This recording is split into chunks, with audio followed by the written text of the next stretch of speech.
Existem aviões monoplano, biplano e triplano. Mas você sabia que no passado existiram aviões com mais asas ainda? E um deles foi um noviplano, com 9 asas. E esse avião era gigantesco e a ideia dele era cruzar o Oceano Atlântico. Fala pessoal do Aero, tudo bem? Se você ainda não é inscrito aqui no canal Aero por Trás da Aviação, já clica no botão aqui embaixo, se inscreve, isso ajuda bastante a gente e você vai fazer parte dessa comunidade de mais de 1 milhão de apaixonados por aviação. E não esquece já de deixar o seu like e compartilhar esse vídeo com seus amigos. Ah, e só lembrando, lojinha do Aero, assim que terminar o vídeo, link tá na descrição, vai lá já adquirir sua camiseta.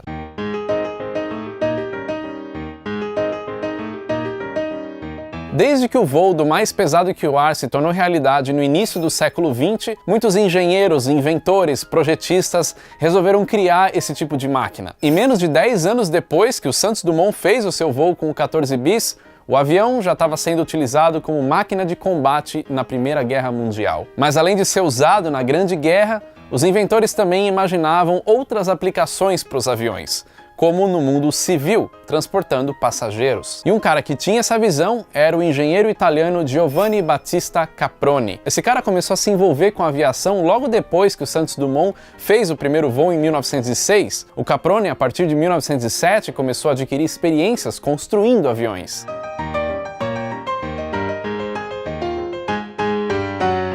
Em 1908, ele fundou a sua empresa de construção de aviões, a Caproni.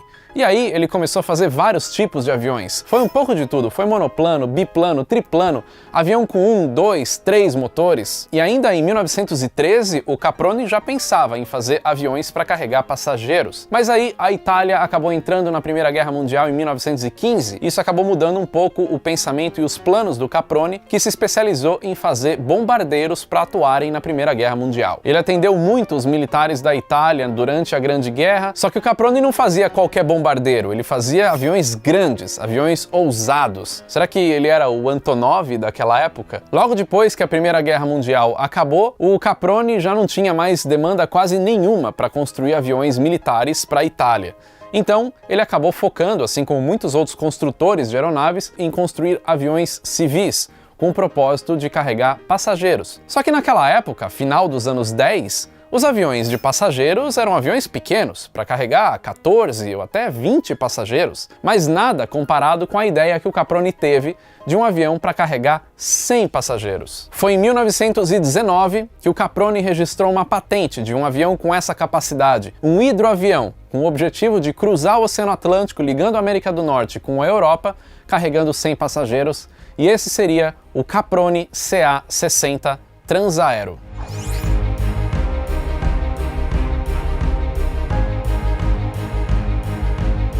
Agora, era difícil pensar grande nessa época, onde os aviões não chegavam nem perto de um tamanho desse. Então, construir um avião para 100 passageiros era visto como algo excêntrico, mas o Caproni acreditava que um avião desse poderia melhorar muito a infraestrutura de transporte, porque um avião desse poderia acessar áreas remotas que não eram acessíveis por barco ou por vias terrestres. Um avião como esse poderia atender países com pouca infraestrutura, países de terceiro mundo que não tinha tanta estrada para ligar determinadas áreas. Então, colocar um avião como esse em operação poderia resolver muita questão de transporte sem precisar ter um investimento em infraestrutura terrestre muito grande. Ou seja, isso poderia ser mais barato. Um avião tão grande poderia ter a capacidade de fazer rotas distantes, como cruzar o Oceano Atlântico, por exemplo, algo impensável naquela época para um avião. Apesar de pioneiros já terem feito isso, mas não carregando 100 passageiros. Fora isso, ele poderia diluir o custo de operação entre os 100 passageiros. A aviação poderia ficar mais barata. Então, essa ideia, apesar de bem ousada, ela não parecia tão absurda assim. Mas, para as pessoas daquela época, essa ideia parecia ser longe demais. Então, o Caproni foi muito criticado, até por autoridades aeronáuticas daquela época. Só que isso não impediu que ele continuasse com o projeto da construção desse avião. Mas a tecnologia dessa época era bem limitada para esse tipo de coisa. Então, o Caproni estava pensando em desenvolver uma nova geração de aviões. Ele já até tinha convertido bombardeiros que ele tinha feito para a Primeira Guerra Mundial em aviões civis, mas ele não queria mais aquilo. Ele queria uma coisa totalmente nova.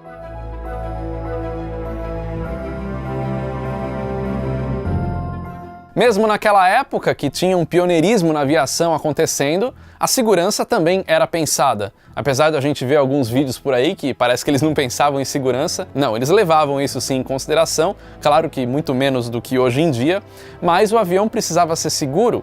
Então ele até propôs colocar mais motores em um avião do que era necessário, e esses motores poderiam ser desligados durante o voo e só ser religados em caso de uma emergência, caso outros motores parassem. Mas isso daí acabaria ficando inviável, porque querendo ou não, aumentaria o peso do avião e também o consumo de combustível. E o fato desse ser um hidroavião também aumentaria as possibilidades de pouso no caso de uma emergência. Imagina, ele está atravessando o Oceano Atlântico, dá uma emergência, simplesmente pousa no mar e tá tudo certo. A verdade é que o Caproni CA-60 era bem ousado e ninguém tinha chegado nem perto de fazer um avião desse tamanho naquela época. E para fazer um barco desse tamanho voar, o Caproni pensou em colocar 3 conjuntos triplanos de asa nesse avião. Ou seja, esse avião ficou com 9 asas. E como a gente está falando de um hidroavião, onde o casco ele pode tombar para um lado ou para o outro por conta do peso das asas, ele colocou nas asas do meio flutuadores para que ele pudesse se manter estável sem tombar de um lado para o outro. E claro que para fazer tudo isso se movimentar, tinha que ter potência. E não era qualquer potência não. Ele usou os motores mais potentes que existiam naquela época. Um motor americano chamado Liberty L12, de 12 cilindros cada um, com 400 HP de potência. E a disposição desses motores era interessante, porque eram 4 motores virados para frente e 4 motores virados para trás. Então ele tinha aquela configuração pusher e pull ao mesmo tempo. Alguns motores puxam o avião, outros motores empurram o avião.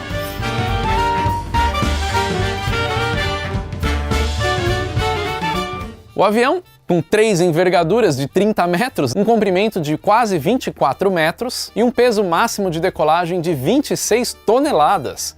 Isso para um avião da década de 10 é bastante coisa. Vazio, ele pesava 14 toneladas. E é claro que com esse monte de asa em cima desse casco, ele não era baixo. Ele tinha 9 metros de altura. Ah, e vale lembrar que muitos dos aviões dessa época não eram de metal, mas sim de madeira. E é engraçado que a gente vê fotos desses aviões, eles parecem até ter uma estrutura bem frágil, porque eles precisavam fazer as coisas o mais leve possível.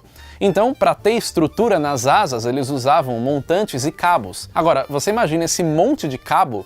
Só de cabo a gente está falando de mais de 2 quilômetros espalhados pelas asas. Isso gerava um arrasto enorme. E dentro, a ideia era que o avião fosse bem luxuoso para receber os passageiros. Mas apesar da proposta do avião ser cruzar o Atlântico, a autonomia dele era baixa. Só 610 km, voando a uma velocidade de 130 km por hora. E para operar um negócio desse tamanho, sem sistema automático nenhum naquela época, não dava para ser um piloto só. Ele então tinha o piloto e o copiloto, mas em cada motor tinha um engenheiro de voo para poder ir monitorando e operando esse motor durante o voo. E os pilotos não ficavam numa cabine fechada, eles ficavam bem na frente do avião, em um lugar aberto, do ombro para cima para fora, no vento mesmo, para poder pilotar esse avião. E esse lugar, esse deck, o flight deck, era mais alto do que a cabine dos passageiros, então eles precisavam subir uma escada para poder acessar esse flight deck, os comandos do voo. Talvez seja daí que veio o termo flight deck. E o interessante era a comunicação entre os pilotos e os engenheiros de voo espalhados pelos motores, porque não era feito via rádio, mas por sinais visuais.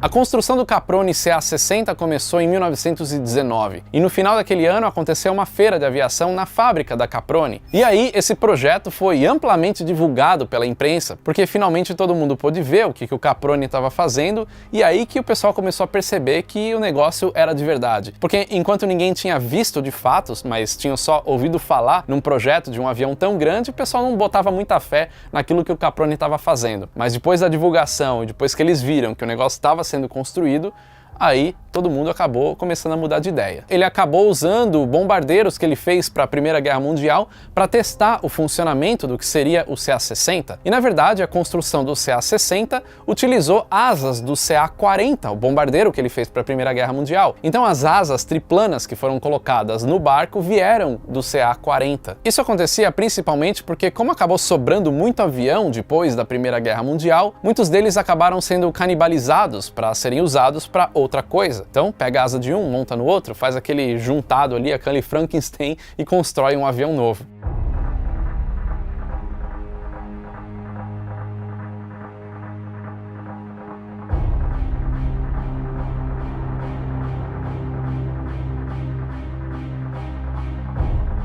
Em 1920 foi construído um hangar do lado do Lago Maggiore, lá na Itália, onde esse avião viria a ser testado. Falando um pouco mais como era esse avião, ele tinha essas 3 asas e dá pra ver nas imagens que ele não tinha uma empenagem, ou seja, aparentemente ele não tinha uma cauda com um estabilizador horizontal e um estabilizador vertical, porque ali na cauda era mais uma asa. Então, de fato, esse avião não tinha profundor ou leme. Na verdade, leme ele tinha. Na parte de trás, ali na última asa, ele tinha os lemes entre as asas, entre a asa de baixo e a asa de cima, e também funcionava como um profundor os ailerons das asas de trás e das asas da frente. Então eram movimentos conjugados que fazia o movimento de arfagem do avião, né, para subir e descer o nariz, e aí os ailerons funcionavam da forma normal para poder fazer o movimento de rolagem.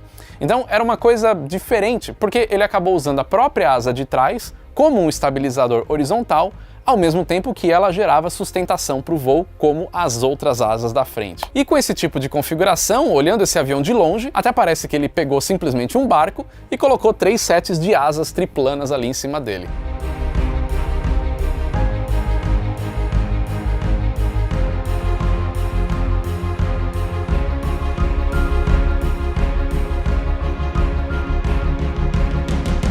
Mas o projeto era tão ambicioso, tão ousado, que a imprensa local já estava falando que se os testes fossem bem-sucedidos, a Itália poderia ser a pioneira e liderar ali o mercado de aviação civil mundial. E esses testes trouxeram bons resultados, mostrando até uma baixa vibração desses motores. Então, esse avião já estaria pronto para pensar em fazer os seus primeiros testes em voo. Mas antes de testar em voo, de fato, eles fizeram testes na água, taxiando o avião lá no Lago Maggiore para ver como é que ele se comportaria, e esses testes também apresentaram bons resultados, mostrando que o avião era estável e manobrável na água. Nesses testes na água, o Caproni percebeu que precisaria colocar um lastro para poder equilibrar esse avião melhor, porque ele tinha a tendência de subir o nariz. Parecia que a frente do avião era muito mais leve do que a parte de trás. Já era hora então desse avião fazer o primeiro voo. E mesmo sendo os primórdios da aviação, fazer um voo precisava de autorização. Então o Caproni pediu essa autorização para o governo local para poder fazer os primeiros testes em voo. E isso finalmente aconteceu, eles fizeram o primeiro voo do Caproni CA-60. Mas não foi uma coisa tão fácil assim, porque o avião passou por alguns contratempos antes de fato ser colocado na água. As partes da asa quebraram, aí o Caproni ficou bem irritado com isso, pediu pro pessoal trabalhar mais para arrumar, para ele poder cumprir o prazo que ele queria e fazer o primeiro voo.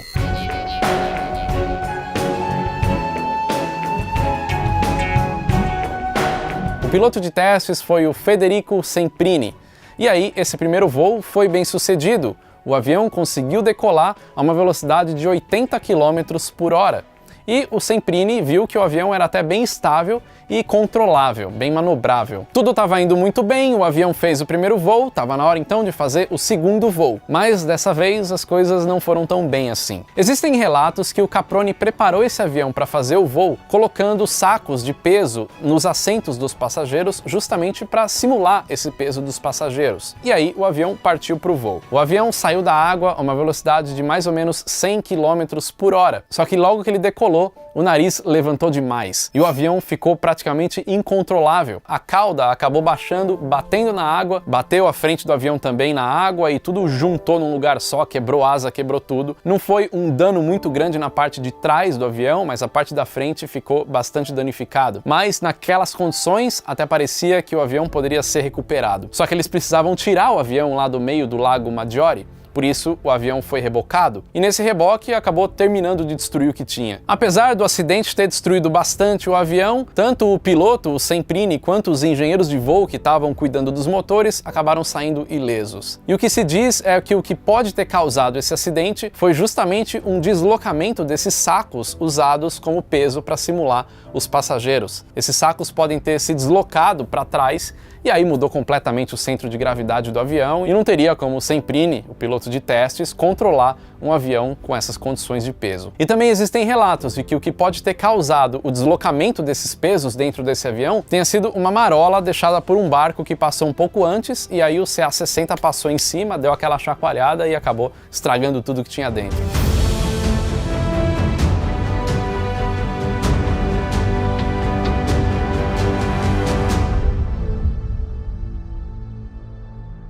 Depois do avião ser mais danificado ainda nesse reboque, acabou ficando bem difícil dele ser reparado. O Caproni calculou que o custo seria inviável para que a empresa dele pudesse bancar. Então ele pensou em continuar com o projeto, mas fazendo modelos em escala.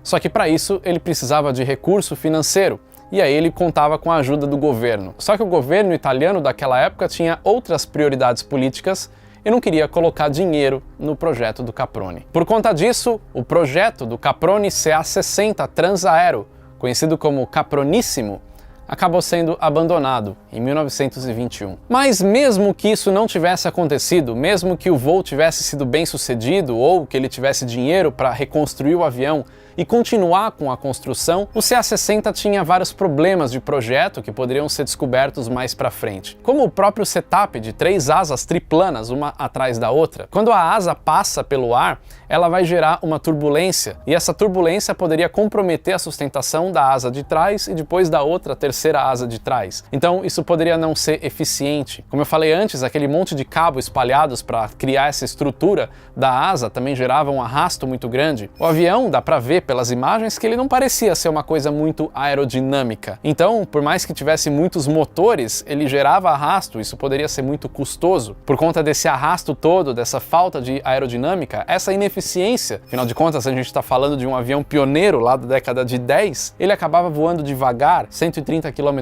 por hora, a autonomia era baixa, então para ele poder fazer uma travessia do Atlântico ligando a América do Norte e a Europa, ele precisaria fazer várias paradas pelo caminho para abastecer. Isso poderia ser inviável, levar muito tempo e no final das contas fazer essa travessia de navio poderia ser mais seguro e levar pouco tempo a mais.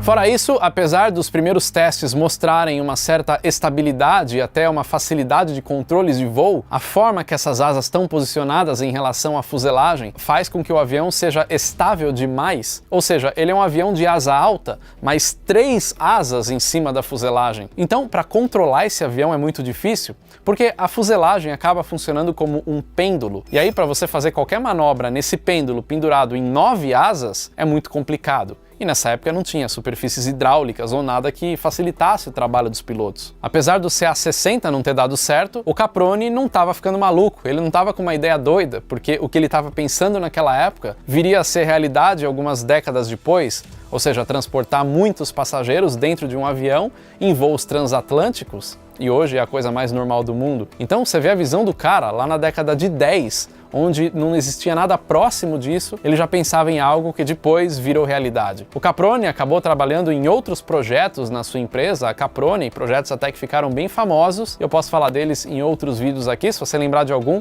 joga aí nos comentários. O Caproni não quis que esse avião terminasse só em destroços, então ele acabou recuperando algumas partes que sobraram depois desse acidente e expôs em museus, e até hoje existem partes desse avião em museus lá na Europa. E por ser um negócio tão ousado, esse avião até hoje é considerado a aeronave mais extraordinária já construída.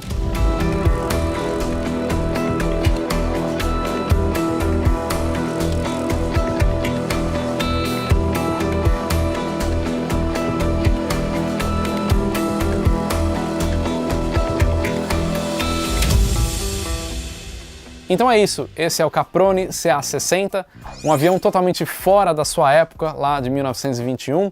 Só muitos anos depois, algo assim realmente se tornaria realidade, transportar tantos passageiros por distâncias tão longas. Mas espero que você tenha gostado do vídeo. Se você tiver alguma coisa a acrescentar, joga aí nos comentários. Não esquece de se inscrever no nosso canal e também compartilhar esse vídeo com seus amigos, beleza? E agora que acabou, corre lá na lojinha, dá uma olhada nas camisetas, tem estoque novo e tem produto novo também, tenho certeza que você vai gostar. É isso aí, valeu e até o próximo vídeo.